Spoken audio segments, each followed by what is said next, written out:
A week after I buried my husband, I thought the worst pain was behind me, but I was wrong. One morning, while I was rinsing out my coffee mug, my phone buzzed. I glanced down and froze. It was a text from my oldest son, Mark. Just 5 words that made my stomach drop. Start packing. House is sold. Then, as if that wasn't enough, the next line hit even harder. Get ready for the nursing home. For a second, I honestly thought I was imagining it. Maybe grief was messing with my head, but no Mark's name glared back at me from the screen. I read it once, twice, 3 times. The words burned into my chest like acid.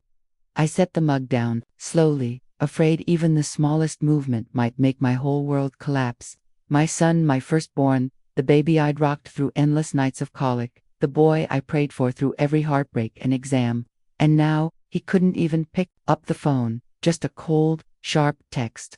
My hands shook as I hovered my thumb over the screen, wanting to ask, "What do you mean? Who gave you that right?" But before I could type, the phone rang. His name lit up again. My stomach tightened as I answered. "Mark, finally," he said, like I'd been keeping him waiting. "Did you get my text?" "I did," I whispered, my voice softer than I wanted. "Explain." "There's nothing to explain, Mom. We found a buyer cash offer. Gregory handled everything." He sounded proud, like he'd just pulled off a great business deal. Only it wasn't a deal. It was my home the place his father and I built our life. "Gregory?" I asked. "Yeah, Lisa's cousin. He's a realtor. Got us a great deal. Quick close. Us." That word cut through me like broken glass. "Mom, don't make this difficult," he went on. "Claire and I talked it through. That house is too big for you. It's falling apart, and you can't afford the upkeep." "That's not true," I said under my breath. "Dad's pension barely covers your meds. Don't pretend. We know the truth." His tone turned sharp, like I was a child being scolded. But they didn't know the truth. They knew nothing. "You'll be better off," Mark continued. "Claire's basement is perfect. Private entrance, your own bathroom. We'll make it nice for you." My chest tightened. He was talking about me like I was an old sofa, something bulky you shove into storage. Out of the way but still reachable when needed. "Mark," I said slowly, gripping the counter so hard my knuckles went white. "You sold my house without asking me. It's for your own good," he snapped. "You're grieving. You're not thinking straight."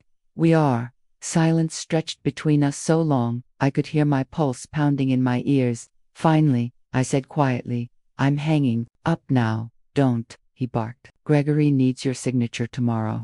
We'll bring the papers. Don't make this harder than it needs to be." Then he hung up. Just like that, I stood there, staring at the phone, still pressed to my ear. Tomorrow, they were giving me one single day to erase 35 years of my life like it was nothing more than a transaction. My legs felt heavy as I walked into the living room. The family photos on the mantel blurred in my vision. Mark in his graduation gown. Claire, holding her newborn. David and me on the porch the summer we paid off the mortgage. "Paid off," I whispered, the words, letting them ground me.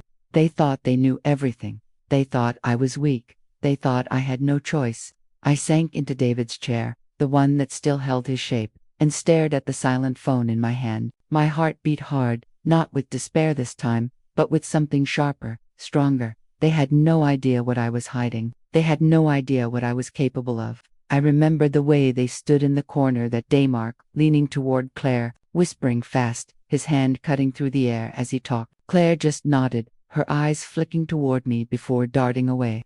Back then, I told myself they were planning something kind, maybe a surprise trip to cheer me up, maybe figuring out who'd visit me first. How foolish was I? Now I saw the truth as sharp as a punch to the ribs. They weren't planning comfort, they were planning control.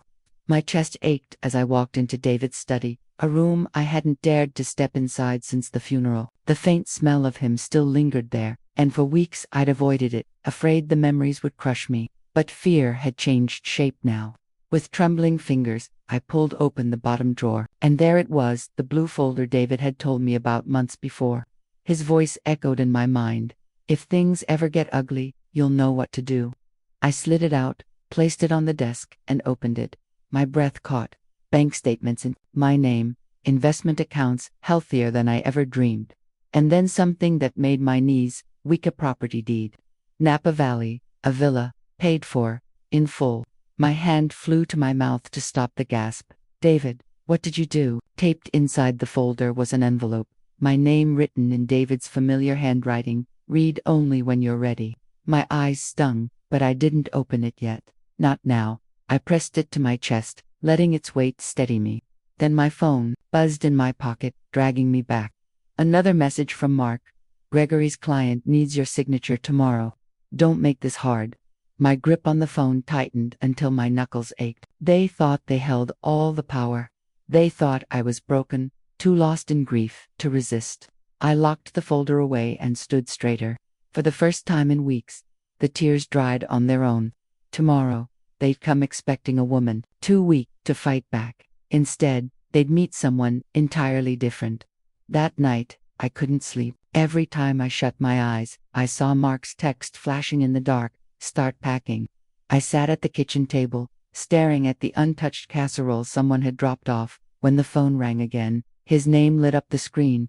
I took a deep breath and answered. Mom, he said, voice clipped, like I was some difficult client. We need to finalize details. What details? I asked quietly. The move, the house sale. Gregory says the buyer wants a quick close. Mark, you keep saying buyer like this is already done. It almost is, he shot back. Don't drag this out. It's better for everyone. Better for you, I whispered, before I could stop myself. Excuse me. Nothing, I said quickly, steadying my voice though my chest burned. Where exactly do you expect me to live while you sell my home? We've thought about that, he said fast. Too fast. Claire's basement is finished. Private entrance, bathroom, everything. A basement. The word scraped raw in my throat. It's nice, he insisted. Better than rattling around alone in that big house. You can even help Claire with the kids maybe. Cook a little, do some laundry, it'll keep you busy. My nails dug into my palm until I felt pain. Cooking laundry, they weren't offering me a home, they were offering me a job. You planned all of this without even asking me. Don't make it sound like a conspiracy, he snapped. Claire and I had dinner, discussed options. We're looking out for you. Options? My voice shook. Not from fear anymore, but from anger, burning slow and hot. You call deciding my life without me an option.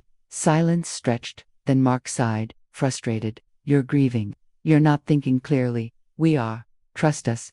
Trust. The word twisted in my gut.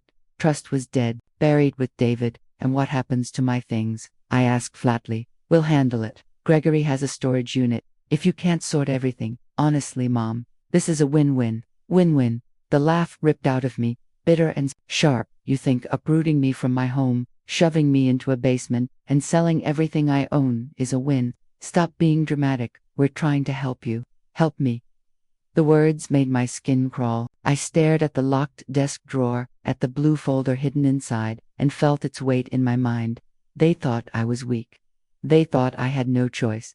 I need time, I said finally, each word slow and measured. You don't have time, Mark shot back. Gregory's client wants this fast. We'll come by tomorrow with the papers, sign them, and we can all move on. He hung up before I could answer. The silence after was suffocating. I shoved the cold casserole aside and stared at the kitchen wall, my hands trembling. They had dinner without me. They planned my life without me. And they thought I'd just go along. Not this time.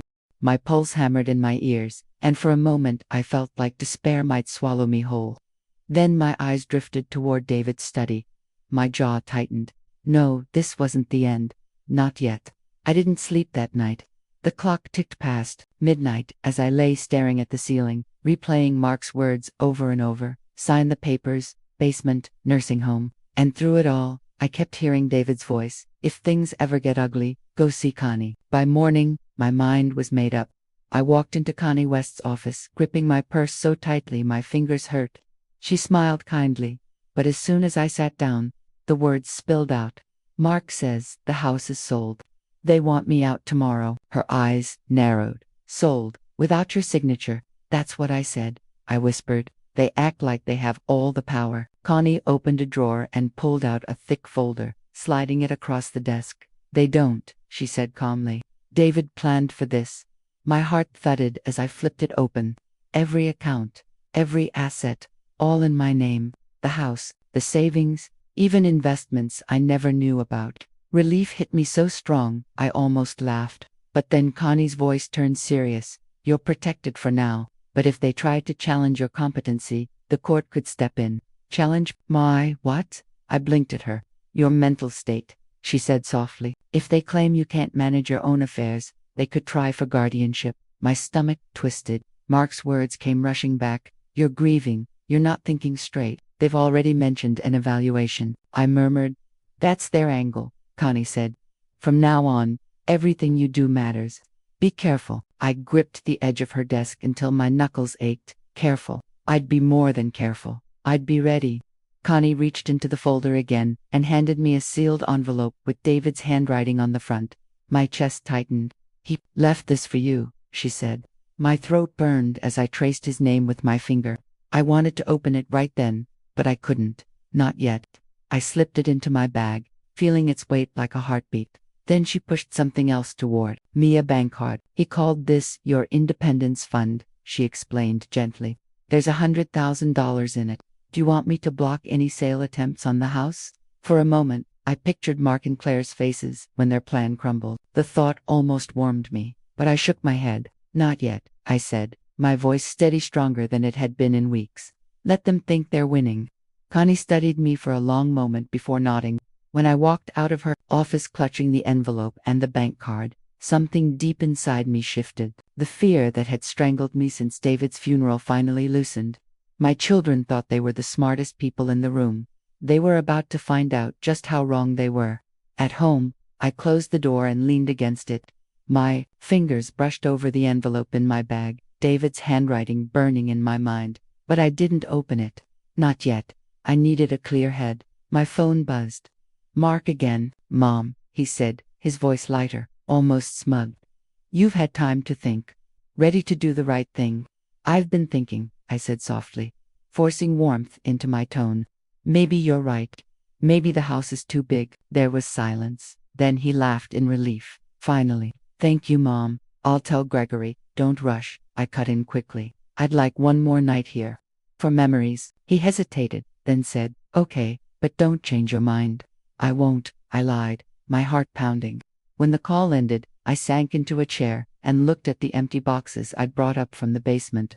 They were supposed to hold the pieces of my life I'd take to Claire's basement, like a guest in my own family. Instead, I filled them with everything that wasn't mine anymore. Mark's trophies, Claire's photo albums, the piano sheet music she loved as a girl. I labeled each box with their names in bold black marker. Let them unpack the reminders of what they'd thrown away. As I taped the last box shut, the phone rang again. Claire, this time. Mom, Mark said you agreed, she chirped. I'm so glad. The basement's going to be cozy. I'll even set up a little corner for your crafts. Crafts, I almost laughed. I'm not dead yet, Claire. She chuckled awkwardly. I didn't mean it like that. Look, this is what's best. You won't have to worry about bills or repairs. You can just relax. Sounds perfect, I murmured, though the words tasted like ash. Thank you, honey. Of course we'll come by tomorrow. Bring the kids to say goodbye to the house. Goodbye. My throat tightened, but I forced a smile into my voice. That'll be nice. When she hung up, I opened my laptop and booked a one-way flight to San Francisco. Early morning departure. My hands didn't shake this time. I sent Julia, the property manager for the villa, an email confirming my arrival. Then, I called a moving company. 2 trucks, I said calmly. Tomorrow morning, everything's labeled. I'll give you the addresses. As I spoke, I slid the villa key out from its hiding place behind a framed photo on the mantel. The cool metal pressed against my palm like a promise. They thought I'd be packing for a basement. They had no idea. The movers arrived at sunrise, boots thudding against the porch as they carried out the first boxes. I stood in the hallway, calm on the outside though my pulse pounded in my ears. Each box was labeled in bold black marker, Mark or Claire. Things, their memories. Let them unpack the pieces of a mother they thought they could control. I was just sliding the last roll of tape into a drawer when the front door slammed open so hard the walls rattled. What the hell is going on? Mark's voice cut through the house like a blade. He stood there, face red, papers in one hand, phone in the other. The movers froze mid-step. Good morning, I said, smoothing my dress. You're early. He stomped forward, waving the stack of documents. I told you we were coming for your signature, not to find half the house gone. What the hell are you doing? Packing, I said simply. Just like you told me. Don't play games with me, Mom. His voice cracked with fury. Where is everything going? Gregory said. Gregory said a lot of things, I cut in coolly, none of which concerned me. His jaw tightened, the muscle twitching. You're making a huge mistake. You think you can just what? Move out on your own. Live off scraps. This isn't a joke. I stepped closer, lowering my voice so only he could hear. The only joke here is you thinking you run my life. He blinked, thrown for a second, then sneered. You're not thinking straight. You're emotional, confused. Stop. The word cracked out of me before I even knew it. Do not stand in my house and talk to me like a child. This home is mine. Paid for, every brick, every tile. Yours, none of it. His face reddened. We were trying to help you. Help me. I laughed, sharp and hollow. By selling my home behind my back, by shoving me in a basement like an unwanted pet. That's your idea of help. His mouth opened, but nothing came out. For a long second, the only sound was the movers dropping another box onto the truck outside. Then his phone lit up Claire's name. He jabbed it, putting her on speaker. She's losing it, he barked. She's sending everything away. What? Claire's voice shrilled through the speaker. Mom, what are you doing? We told you this was for your own good. For my good. I repeated slowly, tasting the words like poison. No, Claire. This was for your greed. Excuse me, she snapped. You have no idea the stress we're under, trying to manage all this. Manage what? I cut her off, my voice cold as ice. My life, my money, my choices, that ends today. Don't be dramatic, she said, dripping condescension. Just sign the papers and stop making this harder. My heart thudded, but my voice didn't waver. The sale isn't happening. The house isn't yours to sell. It never was. Silence. I could almost hear her breathing through the line. Then she screamed so loud the speaker crackled. What do you mean it's not being sold? I smiled slowly, locking eyes with Mark. Exactly what I said. Shock flickered across his face, then rage, then just for a second fear. That tiny spark of fear was enough. Mark clenched his fists, jaw tight, while Claire screeched through the phone. What do you mean it's not being sold? I mean, exactly what I said. I repeated, calm now, steady. You can't sell what you don't own. We'll see about that, she hissed. You think you're smart, Mom. You think you can play us. The line went dead. I almost laughed at the irony. Play you. If only you knew. Mark shoved his phone in his pocket and glared at me. You're going to regret this. Maybe, I said softly. But not today. His face flushed even darker as he stormed out, slamming the door so hard the frame shook. The movers looked at me, uncertain. Keep going, I told them. My voice was steady. When the last box was gone, I sat down with my laptop. Something inside me whispered, check everything. My hands hovered over the keyboard, a sick feeling twisting in my gut. I logged into David's old business account, the one he'd meant to leave untouched for emergencies. My chest tightened when the numbers flashed on the screen. Half gone. Nearly 50,000, drained in just 2 weeks. The money transfers were going straight into Mark's account. My stomach twisted so hard, I had to grab the table to keep steady. They hadn't just planned to sell the house, they were already draining me dry. A bitter laugh slipped out before I could stop it. So that was their plan. Take everything from me and lock me away like I didn't matter. My phone buzzed with an email. The subject line made my blood freeze. Notice of competency evaluation. My hands shook as I opened it, reading the words again and again until they blurred. Claire had requested a mental health check. They weren't just stealing from me, they wanted the law to declare me unfit, to trap me. They thought they were clever, but my flight was already booked. In 24 hours, I'd be gone. I closed the laptop slowly. The fear, the sadness, even the pity, it was all gone now. In its place was something sharper, a steady resolve. They wanted a war. Fine, they were about to get one. Another buzz. This time it didn't sting, made me smile. A flight reminder lit up my screen. Your flight to San Francisco. Check in now. The house was too quiet, almost painfully so, for a place that had once echoed with laughter, slammed doors, birthday songs, and Christmas mornings.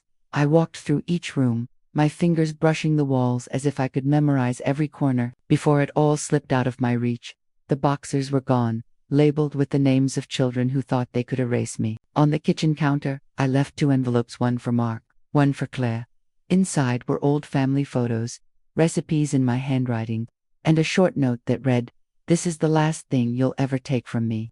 I stared at those words for a long time, my chest tight, but no tears came. Not anymore. My phone buzzed non-stop. Mark, then Claire, then Mark again. Their texts came in fast. "Mom, answer me. You're being ridiculous. You'll regret this. Sign the papers. Stop this now." I turned the phone off and slipped it into my bag, calmness settling over me like armor. When the driver pulled up and saw my suitcases, he just asked, "Airport." "Airport," I said, sliding into the back seat without looking back at the house. My heart pounded as the streets blurred by. I thought of David, his quiet smile, the way he'd squeeze my hand when things got too heavy. I could almost hear his voice whispering, "Don't let them shrink your world." I held on to that thought as the airport came into view. At security, the line crawled forward. Every minute, I expected to hear my name shouted, to see Mark storm in after me, but no one came. By the time I reached the gate, my phone was on again, not for them, but to check one thing. The confirmation email glowed like a lifeline. "Your flight departs at 2:15. When my group was cold, I handed over my ticket. The phone buzzed. One last time, a voicemail from Claire. I played it as I walked down the jet bridge. Her voice was cold. "You're making a mistake, Mom. You think you're free. You're not. We'll find you, and when we do, you'll wish you'd listened." I smiled, slipped the phone into my bag, and stepped onto the plane. As the wheels lifted, I opened David's envelope. Inside was one simple line in his strong, steady handwriting. "If you're reading this, you've chosen freedom. Good, the rest of your life starts now." When I arrived, the sunlight felt like a promise. I stood before the white stucco walls of a house that wasn't just a building, it was freedom made real. Julia, the property manager, met me at the door with a warm smile. "Mrs. Bennett," she said gently, "welcome home." The word home felt strange on my tongue. "David told me you loved open spaces," she added as we stepped into the bright entryway. "He wanted it perfect for you." My throat tightened. He really thought of everything." Julia nodded softly. "He adored you. He wanted this to be your sanctuary." I smiled faintly, my chest aching, but she was right. We walked through the sunlit kitchen, the marble counters gleaming, then into a living room that opened onto a terrace overlooking endless vineyards. I paused by the sliding glass doors, staring at the rolling hills, so open, so alive, so different from the small, boxed-in life Mark and Claire had planned for me. Julia handed me a silver key. "Everything's in working order. The wine cellar's stocked. I'll let you settle in." When she left, the silence wrapped around me like a soft blanket. For the first time in weeks, I exhaled, the knot in my chest finally loosening. I walked into the kitchen, running my hand along the drawers until one stuck a little. When I tugged it open, I froze. Inside was a folded piece of paper with my name written in David's handwriting. My knees nearly gave out, and I dropped into a chair before opening it, my hands trembling. Just one line stared back at me. "If you made it here, it means you chose yourself. I'm proud of you." The tears came fast, blurring the ink until it smeared across the page. I pressed the letter to my chest, whispering into the empty kitchen, "I did it, David. I chose me." Then my phone buzzed on the counter, snapping me out of the moment. The name on the screen made my breath catch. Kathleen, my granddaughter. For a second, I hesitated, afraid of another heartbreak, but I swiped to answer. "Grandma," her voice cracked like glass. "I need to talk to you. Please don't hang up." My heart clenched. "Kathleen," I whispered, gripping the phone tighter, bracing myself. "I'm so sorry," she burst out before I could say more. "I should have called sooner. I should have asked. I believed them, Grandma. I believed everything Mom said." My throat tightened. "What did she tell you? That you were broken, that you needed space, that calling would upset you. She even said you could barely remember things anymore." I shut my eyes, anger and heartbreak twisting together. "She told you that?" "Yes," Kathleen whispered, "and I believed her because why would my own mother lie? But then, I saw the paperwork." My breath caught. "What paperwork?" "The competency evaluation," she said, her voice sharper now. "Mom and Uncle Mark are trying to have you declared unfit so they can control everything. I overheard them fighting about it on the phone last night, Grandma. I swear, I almost threw up." My nails dug into my palm until it stung. So it was truth. They wanted to strip me of everything, even my dignity. Thank you for telling me, I said slowly, forcing calm, even though my hands shook. Don't thank me, Kathleen choked out. I hate myself for staying quiet this long. I didn't even call after Grandpa's funeral because Mom told me you needed time. I let her erase me from your life. You're here now, I whispered. That's what matters. No, Grandma, it's not enough. I want to make this right. Tell me where you are. I'll come. I don't care what Mom says. I'm done with her lies. My heart pounded, torn between fear and relief. Kathleen, I don't want you caught in the middle. Too late, she said firmly. They already dragged me into it when they used me as their excuse. Please, I need to see you. I booked a flight. I just need your address. I stared out at the vineyard glowing in the late afternoon sun, hope flickering for the first time in weeks. All right, I murmured, I'll send it. She let out a shaky breath. One more thing. Don't tell Mom, I called. Not yet. Why? Because if she knows, she'll realize I heard everything. And I need time to tell you what else they've planned. My stomach dropped. What else? I can't say over the phone, she whispered. Just promise me you'll wait for me before making any big moves. Please. I looked down at David's letter, the ink still smudged with my tears. Big moves. Oh, my sweet girl. They'd already begun. I promise, I said softly, though inside I knew nothing would ever be the same. That evening, I waited on the terrace. The vineyard bathed in golden light, my chest tightened with a mix of fear and hope. Then I heard tires crunching on gravel. My heart raced as a taxi door opened. Kathleen stepped out. She looked nothing like the polished young woman Claire always paraded at family dinners. No fancy coat, no perfect hair, just jeans, a messy bun, and a face streaked with tears. The moment our eyes met, she ran. Grandma, she cried, throwing herself into my arms. She held me so tight I could feel her shaking. I'm so sorry. My throat burned as I held her close, cradling the back of her head like she might disappear. You're here, I whispered. That's all that matters. She pulled back, wiping her sleeve across her face. I hate them, she said fiercely. I hate what they've done to you and to me. Kathleen, no, listen, they told me you were losing your memory, that you couldn't handle anything, that you begged them for help, and I believed them. God, I feel sick even saying that. My stomach nodded, but I cupped her cheek gently. You trusted your mother. That doesn't make you bad. It makes me blind, she spat, tears shining in her eyes. Then she lowered her voice, even though we were alone. Do you know what they planned next? My pulse jumped. What? They've been talking to a lawyer, Kathleen whispered, her voice shaking. About getting guardianship over you, not just the house, Grandma, everything, your money, your choices, your whole life. They said once it's done, they can handle the assets properly. The words slammed into me like a stone to the chest, but instead of breaking me, they hardened something inside. So it's true, I said, my voice low. They want to strip me of everything. Sign away my freedom like it was theirs to give. I shook my head slowly. They'll never touch my life again. And this time, it wasn't hope speaking, it was steel. Kathleen swallowed, her eyes wet. Good, because if they try, they'll have to go through me first. Her hands trembled as she reached for mine. Grandma, I don't want to go back there. I can't, not after what I've heard, what I know now. Kathleen, I started, but she cut me off, her words rushing out in a flood. Can I stay, please? I'll get a job, transfer schools, whatever it takes. Just don't send me back to them. My heart twisted at the raw fear in her voice. It was the same fear that had lived inside me since David's funeral. I squeezed her hands tight, feeling the weight of her choice, the final crack in the perfect picture Claire had worked so hard to paint. You don't ever have to go back, I whispered, pulling her into my arms. She clung to me like she was drowning, and I was the only thing keeping her afloat. For the first time in months, I didn't feel alone in this fight. But, as the sun dipped lower and the shadows stretched across the terrace, one truth burned. In the back of my mind, if they had already come this far, they wouldn't stop now. The real battle hadn't even begun. The mornings in Napa had a way of softening everything, even the hardest memories. I sat on the terrace with a journal open, my pen moving slow and deliberate as I wrote.